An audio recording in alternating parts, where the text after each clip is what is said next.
On the cool, clear evening of October 14th, 2008, the world felt orderly and predictable in the small town of Oak Haven, Ohio. The autumn leaves had turned to brilliant shades of crimson and gold, and a quiet stillness settled over the community as residents wound down their day. For 21-year-old Leah Carter, it was the end of another long but satisfying shift at the local library, where she worked part-time while studying nursing at the community college. Leah was a young woman defined by her sense of responsibility and her boundless kindness. Her friends described her as the one they could always count on, the person who remembered birthdays and offered a listening ear without judgment. Her parents saw her as the embodiment of their hopes, a diligent student, a loving daughter, and a person with a clear and compassionate ambition to care for others. Her 1999 Toyota Camry, a practical and well-maintained vehicle she had saved for herself, was her symbol of independence. That night, as she pulled out of the library parking lot just after 9 p.m., her mind was likely on the anatomy test she had the next day and the comforting thought of her own bed. The drive home was short, a familiar 15-minute route through quiet tree-lined streets that she could have navigated with her eyes closed. But on this particular night, Leah Carter would not make it home. A seemingly routine event, one that happens thousands of times a day across the country, would instead become the starting point of a decade-long mystery that would haunt her family and baffle investigators. How could a simple traffic stop on a deserted road lead to a young woman vanishing without a trace? The first sign of trouble was subtle, a simple deviation from a well-established routine. Leah was meticulous about communication. She always sent her mother, Susan Carter, a text message that just said "leaving now" when she left work, and another that said "home" the moment she walked through the door. That night, Susan received the first text at 9:03 p.m., but the second one never arrived. At 9:30 p.m., a small knot of anxiety began to form in Susan's stomach. She told herself it was nothing. Maybe Leah had stopped for gas or ran into a friend. But as 10 p.m. came and went, the anxiety blossomed into genuine fear. She called her husband, Robert, who was working a late shift at a nearby manufacturing plant, and then she began calling Leah's cell phone repeatedly, each call going directly to voicemail. By 11 p.m., panic had fully set in. The Carters called the Oak Haven Police Department to report their daughter missing. The dispatcher, accustomed to calls about teenagers who had missed curfew, was initially placating. He assured them that young adults often had their reasons for being late, and that Leah would likely walk through the door at any moment. However, the Carters were adamant that this was completely out of character for their daughter. Leah was not a party girl. She was a homebody who valued her studies and her family. She had no reason to disappear, and every reason to be home. Reluctantly, the dispatcher agreed to issue a be-on-the-lookout alert for Leah's Toyota Camry.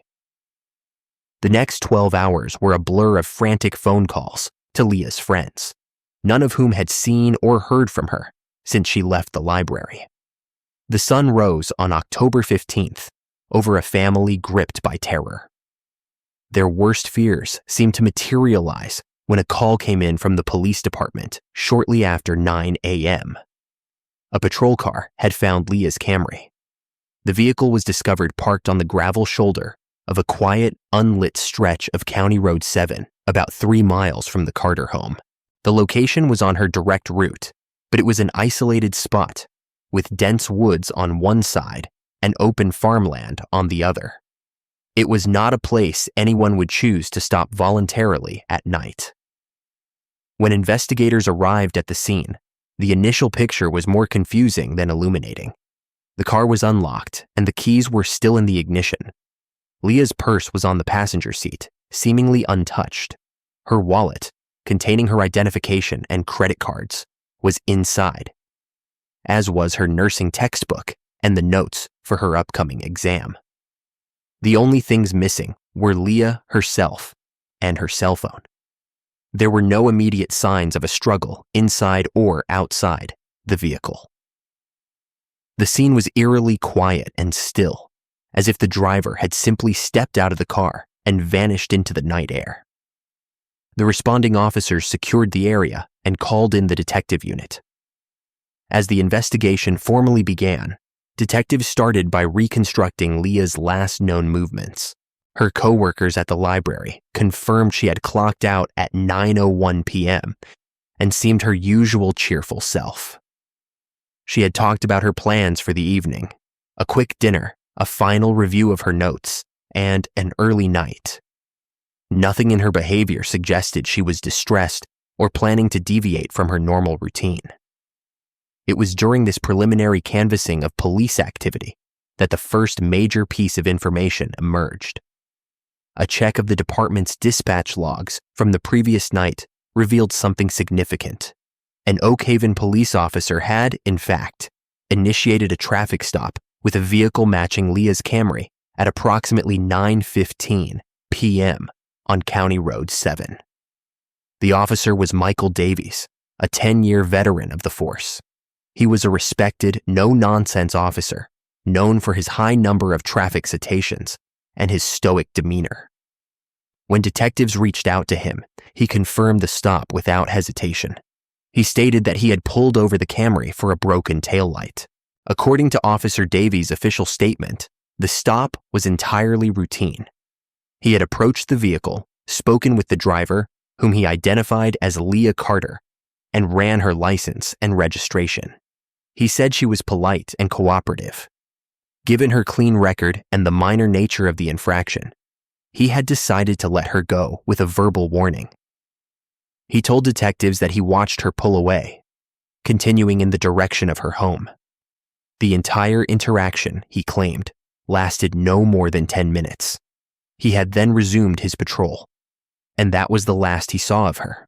His account provided a precise time and place for Leah's last confirmed sighting, approximately 9:25 p.m. on County Road 7. This information immediately shifted the focus of the investigation. The prevailing theory became that Leah had been the victim of a crime of opportunity. Investigators reasoned that after Officer Davies left, she must have encountered someone else. Perhaps her car had broken down, or perhaps she was flagged down by another motorist who then abducted her. The location of her abandoned car, just a half-mile from the site of the traffic stop described by Davies, seemed to support this theory. The area was dark and isolated, an ideal spot for an ambush. Detectives began an exhaustive search of the surrounding woods and fields, bringing in canine units and volunteer search parties from the community. Meanwhile, another team of investigators started digging into Leah's personal life, searching for anyone who might have had a motive to harm her. They interviewed her friends, classmates, and co-workers, building a portrait of a young woman who was universally liked and had no known enemies. However, they did uncover one potential area of conflict: a recent breakup. Leah had been dating a young man named Mark Renshaw for about a year. The relationship had ended 2 months prior, and by all accounts, Mark had not taken it well. Friends reported that he had been calling and texting Leah frequently, asking for another chance. He was described as heartbroken and a little obsessive. Mark Renshaw immediately became the investigation's primary person of interest. He fit the profile of a spurned lover, and detectives theorized that he might have been waiting for Leah on that dark road, hoping to confront her. When they brought him in for questioning, Mark was visibly distraught over Leah's disappearance, but vehemently denied any involvement. He told police that he had been at home the entire night, studying for his own midterm exams. He lived with 2 roommates who both confirmed that Mark had been in the apartment all evening. They had ordered a pizza around 8 p.m. and had seen him in his room at his desk multiple times throughout the night. Despite his alibi, detectives remained suspicious. They subpoenaed his cell phone records, which confirmed that he had not made any calls or sent any texts during the time of Leah's disappearance. However, the location data from his phone was not precise enough to definitively place him in his apartment versus somewhere else in the immediate vicinity. For weeks, the investigation focused intensely on Mark Renshaw. They executed a search warrant on his home and his car, but found nothing connecting him to Leah's disappearance. They interviewed him multiple times, pressing him on inconsistencies in his story that ultimately turned out to be minor memory lapses born of stress. The intense scrutiny took a toll on the young man, who was now not only grieving the potential loss of someone he still cared for, but also being treated as her likely killer.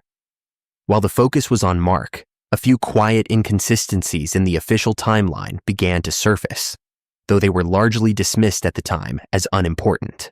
The first concerned the dash cam footage from Officer Davies' patrol car.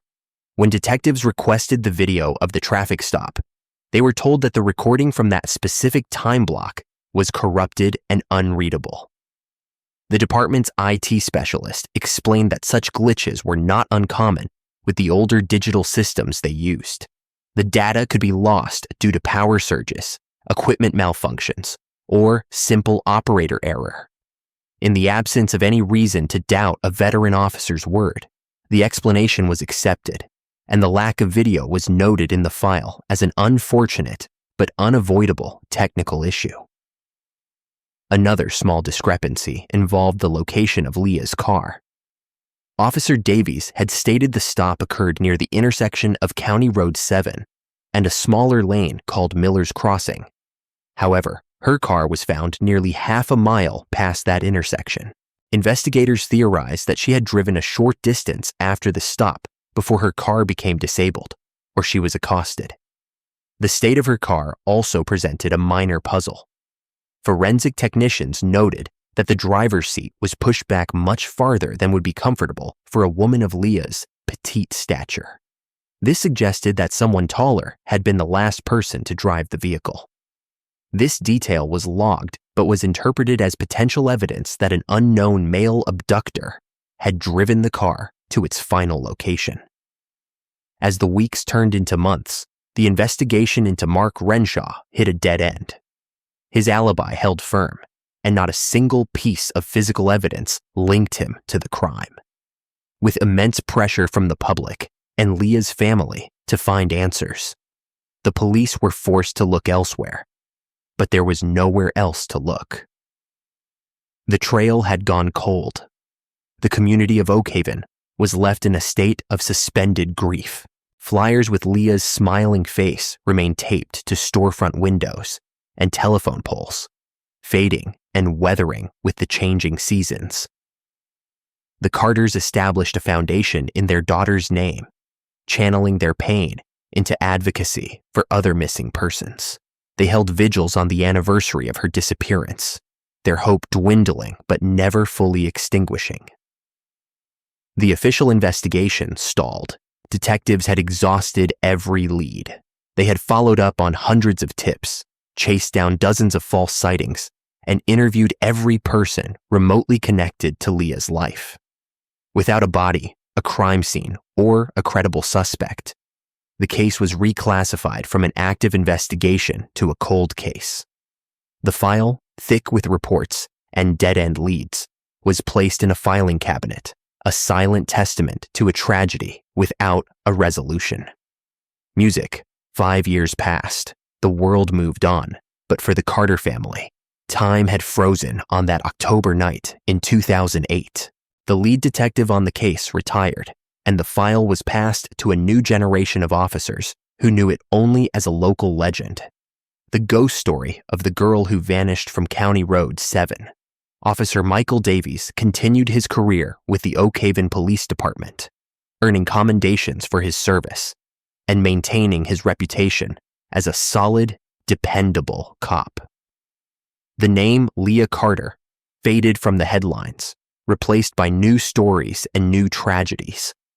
For the investigators, the case represented a frustrating failure, a puzzle with a missing piece they were never able to find. The prevailing belief remained that she had been the victim of a transient predator, someone passing through town who saw an opportunity on a dark road and seized it, leaving no trace behind.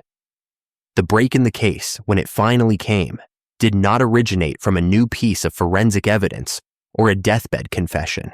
It came from a place no one had ever thought to look, inside the home of the very officer who had been the last person to see Leah alive. It arrived in the form of a hesitant, fearful phone call to the department's cold case unit in the summer of 2013. The woman on the other end of the line was Sarah Davies, the ex-wife of Officer Michael Davies. The couple had gone through a bitter and acrimonious divorce the previous year.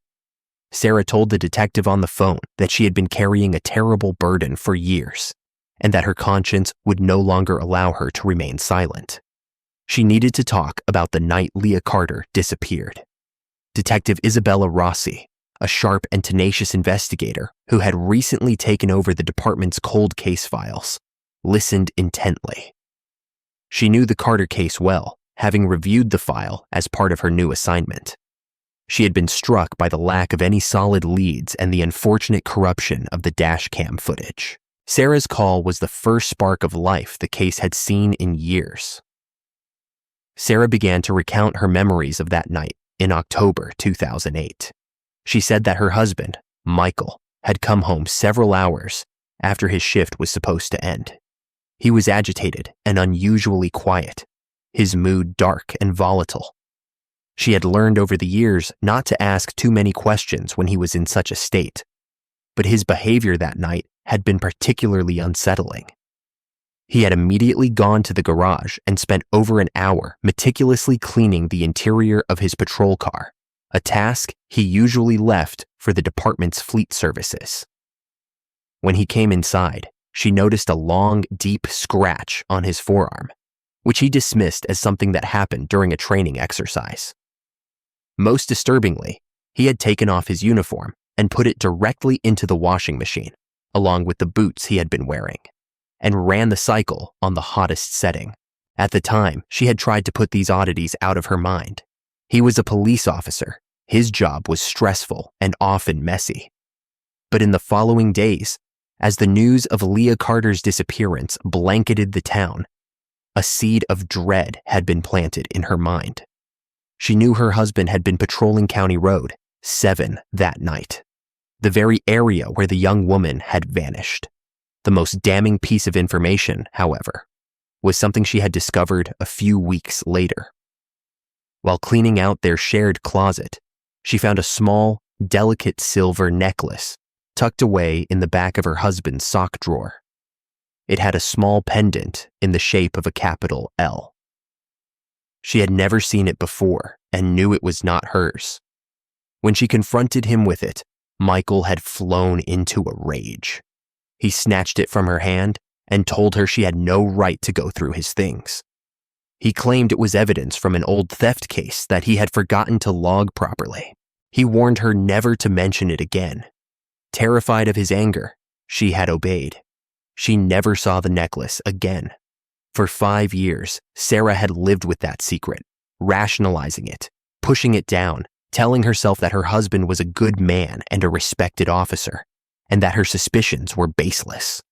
But during their divorce, his rage and controlling behavior had escalated, and she began to see the man she had been married to in a new, terrifying light. Now, finally free from his influence and his intimidation, she felt compelled to tell someone what she knew. Detective Rossi listened to Sarah's story, her heart pounding with a mixture of excitement and horror. This was not just a tip. It was the key that could unlock the entire case.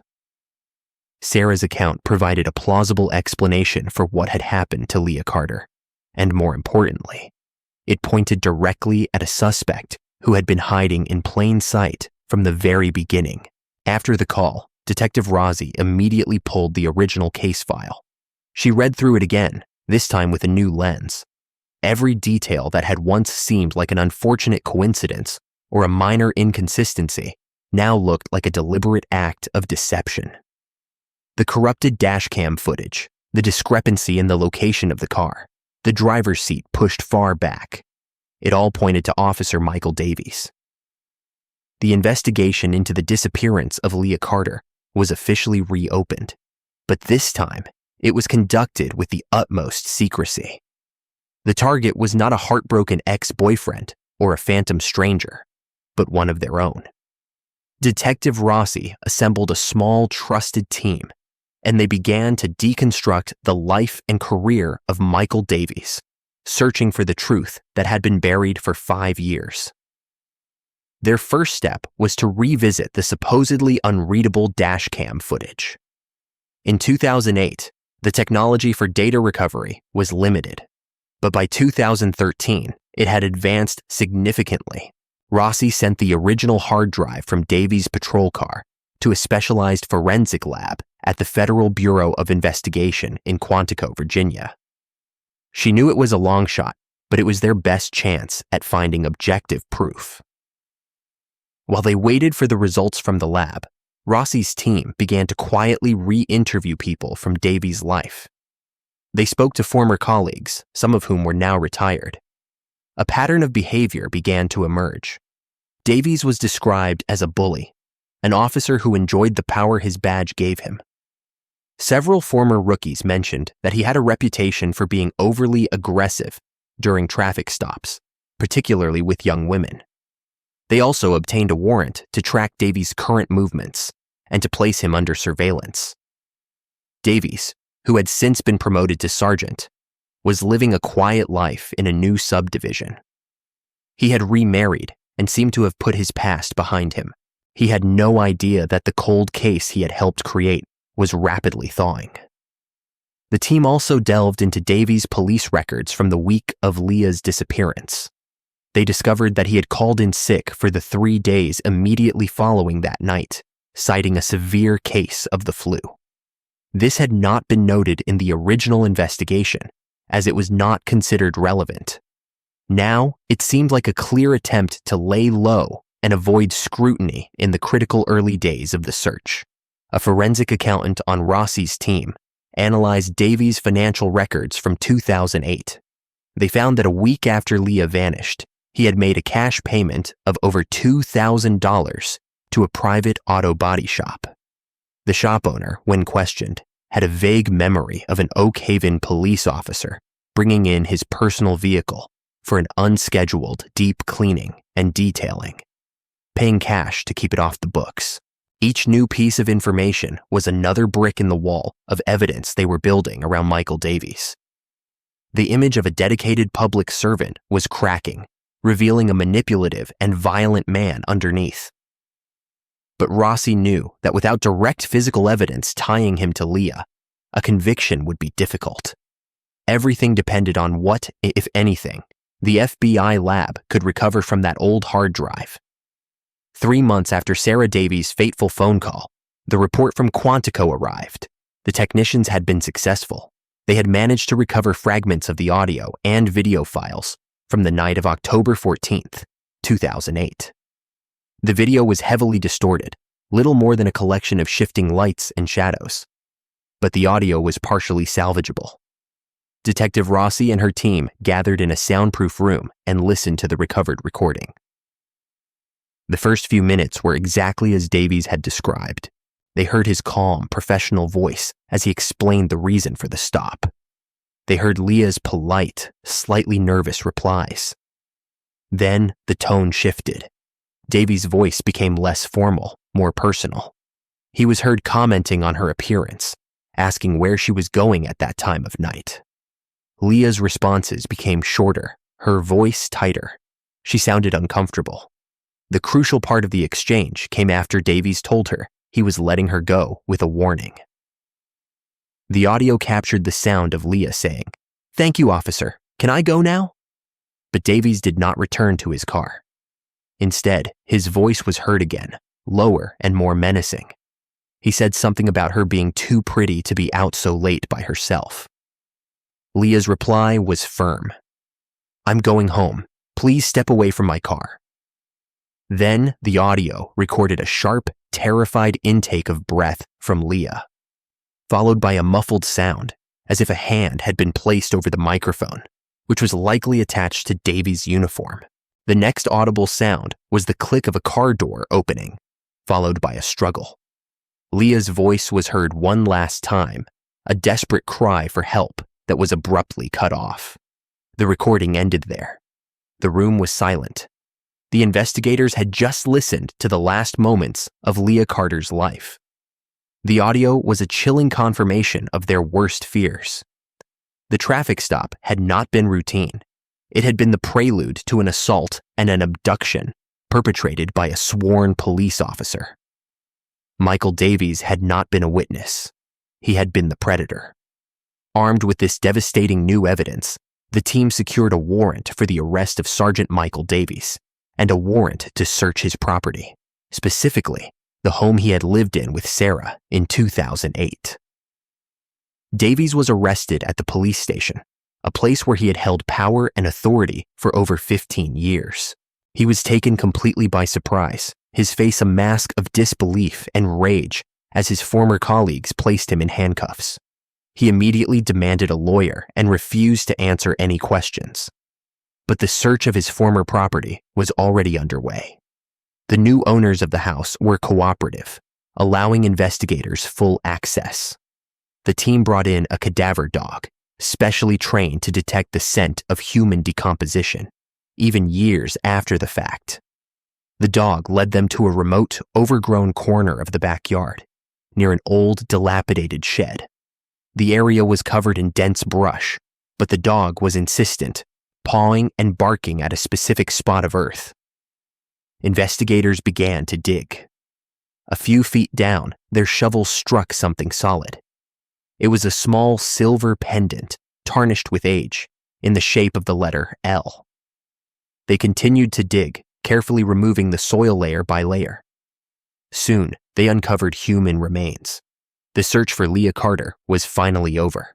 The medical examiner would later confirm through dental records that the remains were hers.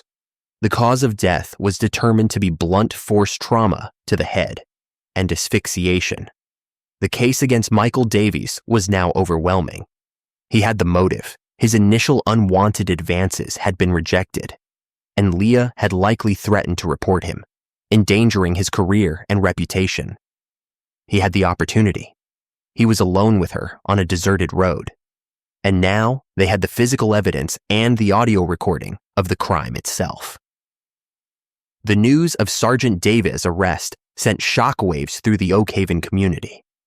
The man they had known as a protector was accused of being a monster.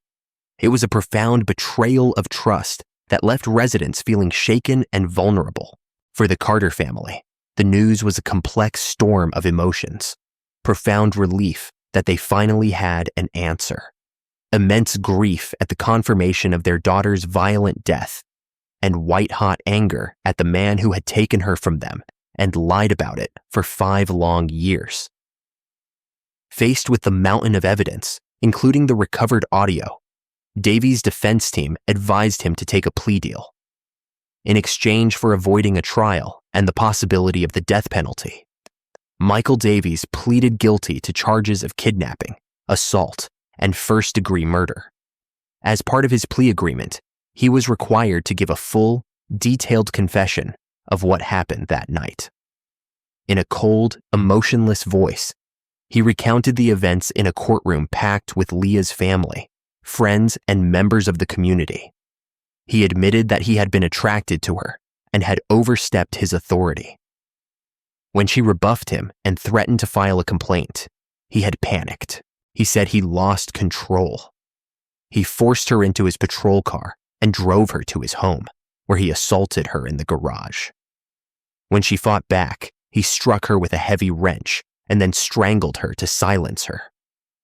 He buried her body behind the shed under the cover of darkness, and then spent the next 5 years constructing a careful facade of normalcy, convinced he had committed the perfect crime.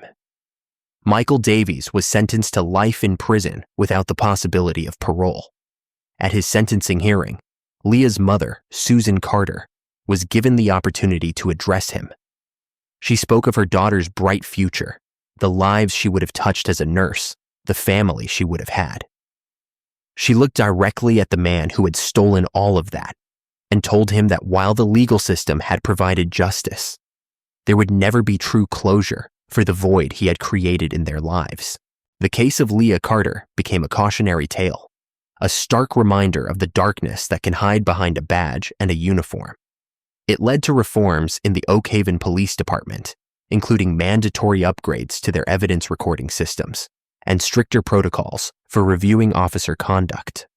But for a town and a family, the scars of the betrayal would never fully fade. Leah was finally laid to rest in a peaceful ceremony, surrounded by the people who loved her. Her gravestone was engraved with a simple, powerful epitaph: a life of kindness, a legacy of love. The community of Oak Haven had lost a bright light, but in solving her case, they had also uncovered a painful truth, ensuring that her memory would be honored and her killer would be held accountable for his monstrous deeds. Music. The investigation into Leah Carter's disappearance revealed a chilling sequence of events, where an abuse of power spiraled into a fatal act of violence. For 5 years, the truth was concealed by a man who had sworn an oath to protect the very people he victimized. Michael Davies used his position of authority not only to commit a heinous crime, but also to manipulate the subsequent investigation, directing suspicion away from himself and onto an innocent young man. The initial investigators operated under a set of reasonable, yet ultimately flawed assumptions. They trusted the word of a fellow officer, a man with a decade of service and a seemingly unblemished record. This trust, combined with the unfortunate but plausible explanation of a technical glitch with the dash cam, created a critical blind spot. They focused on external threats: the jilted ex-boyfriend, the hypothetical transient, never considering that the threat had been embedded within their own ranks. The small inconsistencies that arose during the early days were viewed in isolation: the seat position, the location of the car, the officer's slightly off timeline. Each was explained away as a minor, insignificant detail in a confusing case. It was only when viewed through the new lens provided by Sarah Davies' testimony that these disparate points connected to form a clear and damning picture of deception. Her courage to come forward, despite the personal fear and turmoil it must have caused, was the essential catalyst for justice. The case stands as a powerful testament to the importance of re-examining cold cases with fresh eyes and new technology. The advancements in data recovery turned a supposedly useless piece of evidence into the undeniable voice of a killer and his victim. It proved that even when a trail appears to be completely cold, the embers of truth can still be reignited by a single, brave voice or a new scientific breakthrough. The tragedy also highlights the profound vulnerability of any citizen during a routine interaction with law enforcement. The vast majority of officers serve with honor and integrity, but the actions of a predator like Michael Davies inflict a deep and lasting wound on public trust. He exploited the inherent power dynamic of a traffic stop, turning a moment of civic duty into an opportunity for violence. In the end, the resolution of Leah Carter's case brought a measure of legal justice, but it could never restore what was lost. A young woman, full of promise and driven by a desire to help others, had her life stolen from her in a senseless act of rage and self-preservation. Her family, after enduring 5 years of agonizing uncertainty, was forced to confront the brutal reality of her final moments. Their enduring strength in the face of such unimaginable loss serves as the case's emotional core. They transformed their personal tragedy into a public mission, advocating for the missing and ensuring that Leah's name would be associated not just with her death, but with a legacy of hope and perseverance for other families navigating similar nightmares. The story of Leah Carter is a somber reminder that justice, though often delayed, must always be pursued, and that the truth, no matter how deeply buried, has a way of eventually finding its way to the light. The successful resolution of this cold case was a direct result of Detective Rossi's refusal to accept the original conclusions at face value. When Sarah Davies provided her statement, Rossi did not dismiss it as the vengeful words of a bitter ex-wife. Instead, she recognized the ring of truth in the details Sarah provided: the obsessive cleaning of the car, the secret of the necklace, the uncharacteristic behavior of her husband. Rossi understood that domestic relationships often hold the keys to a person's darkest secrets. The reinvestigation was a model of modern police work, blending old-fashioned detective skills with cutting-edge forensic science. The quiet re-interviewing of Davies' colleagues was crucial.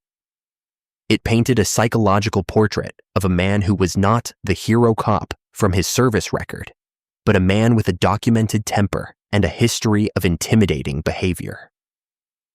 This context was vital in understanding how he could have escalated a simple traffic stop into a murder.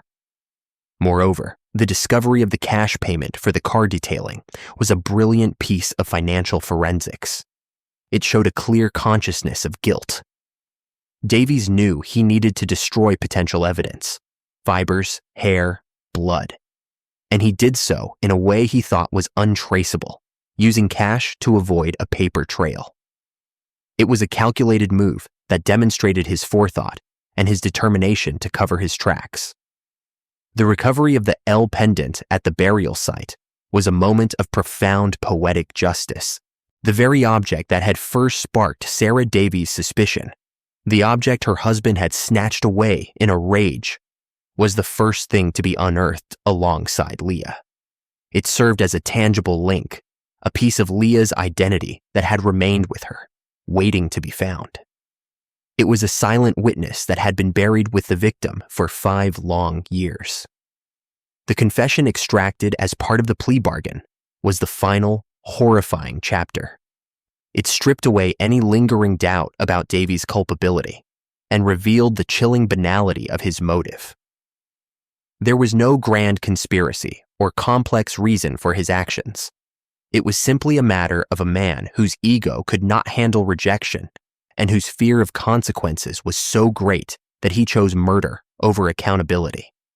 His desire to protect his career and reputation was valued more than a young woman's life. In the years following the conviction, the Carter family continued their advocacy work. They successfully lobbied for Leah's Law, a state-level piece of legislation that mandated more robust and tamper-proof audio and video recording equipment in all patrol cars, with stricter penalties for officers who failed to maintain or activate them. They ensured that the systemic failures that allowed Davies' crime to go unsolved for so long would be addressed. The community of Oakhaven slowly began to heal, but the memory of the case left an indelible mark. It forced a difficult conversation about police accountability and the trust between citizens and law enforcement. The case became a standard training scenario in police academies across the state, a stark example of the worst kind of betrayal and a lesson in the critical importance of investigating all possibilities, even the most unthinkable ones. Leah Carter's story did not end in darkness on County Road 7. It ended with justice in a courtroom and with a legacy of positive change forged from immense pain. Her life, though tragically cut short, ultimately served the same purpose she had envisioned for herself as a nurse. It brought about a form of healing, not for individuals, but for an entire community, ensuring that such a tragedy would be less likely to happen again. Her voice, silenced on that terrible night, was ultimately heard through the tireless efforts of those who refused to let her be forgotten. The psychological toll on Mark Renshaw, the original suspect, was another tragic consequence of Davies' deception. For months, he lived under a cloud of suspicion, his grief compounded by the weight of accusation. He was ostracized by parts of the community, and the experience left him with deep-seated anxiety and a mistrust of authority. After Davies' arrest, the Oakhaven Police Department issued a formal, public apology to Mr. Renshaw. But the damage to his reputation and his psyche was not so easily repaired. His story serves as a reminder of the collateral damage that occurs when an investigation is led down the wrong path by a calculated lie. The role of Sarah Davies cannot be overstated. Her decision to come forward was an act of immense personal bravery. She faced the possibility of disbelief, of being accused of fabricating a story to hurt her ex-husband. She also had to confront the terrifying reality that she had spent years married to a murderer. Her testimony was not just the key to solving the case. It was a powerful statement about breaking the cycle of silence that often surrounds domestic intimidation and control. She provided a voice for the victim when no one else could.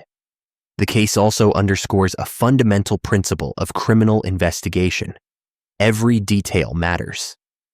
The position of the driver's seat was not just a random observation. It was a clue. The officer's sick days were not a coincidence. They were part of a pattern of avoidance. The location of the abandoned car was not arbitrary. It was part of a staged scene. In the beginning, these details were like single, disconnected notes. It was only through persistent and unbiased re-examination that they were finally arranged into the chilling melody of the crime. The confession from Davies also provided a crucial, albeit grim, insight into the mind of such a perpetrator. His description of losing control was a classic attempt to minimize his own agency. The evidence suggested a series of deliberate choices: the choice to detain her unlawfully, the choice to abduct her, the choice to assault her, and the choice to kill her to silence her. These were not the actions of someone who lost control. They were the actions of a predator who was in complete control until his victim fought back. Ultimately, the story of what happened to Leah Carter is a narrative of contrasts. The light of a kind and promising young woman against the darkness of a man who betrayed his oath. The initial failure of a flawed investigation against the eventual triumph of a meticulous and determined one. And the agonizing silence of years of uncertainty against the clear, damning sound of a recovered audio file. It is a story that affirms the grim reality that monsters can wear familiar faces, but it also reinforces the enduring power of truth and the unyielding determination of those who seek it. Leah's life was a testament to kindness, and her death, in a tragic and roundabout way, became a catalyst for a justice that honored her memory. The community's reaction to the final verdict was one of sober relief. There were no celebrations, only a quiet, collective acknowledgement that a terrible wrong had been righted. The vigils for Leah, which had once been held in a spirit of desperate hope for her return, were now transformed into memorials, celebrating her life and honoring her memory. The fading flyers were replaced with permanent plaques in the library where she worked and at the community college where she studied, ensuring that future generations in Oakhaven would know her name and her story. Detective Rossi, for her part, received a commendation for her work in solving the case. However, she always maintained that the credit belonged to Sarah Davies for her courage and to the Carter family for their unwavering faith.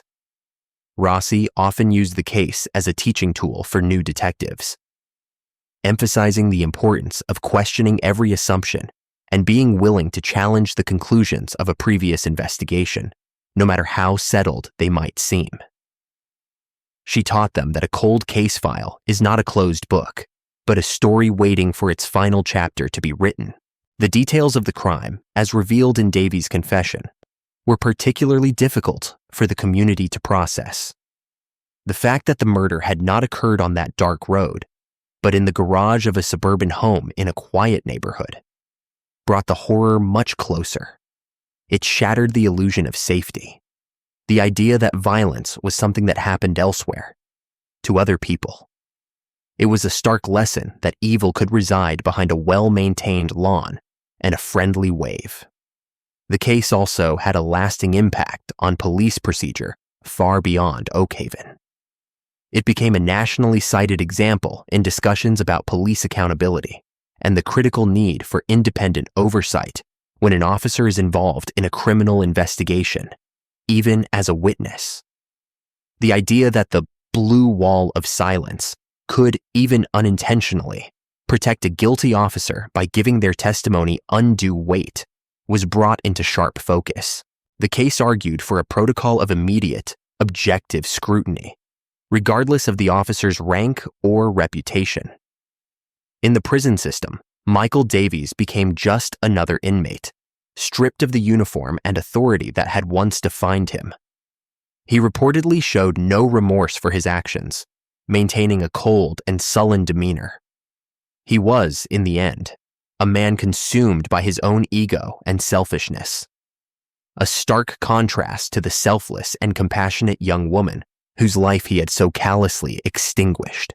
His life sentence was not just a punishment, but a permanent removal of a threat that had hidden in plain sight for far too long. For the Carters, life would never return to what it was before that October night.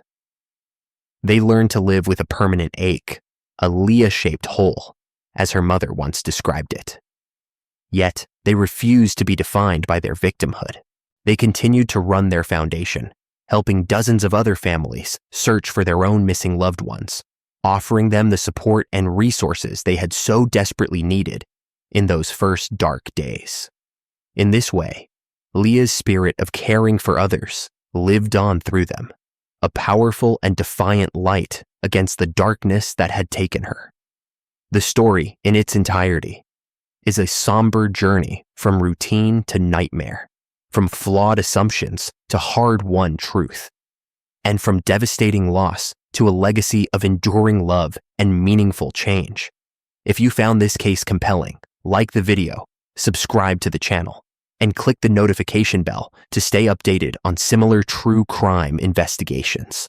Until next time, stay alert, stay compassionate, and never underestimate the importance of looking out for those around you.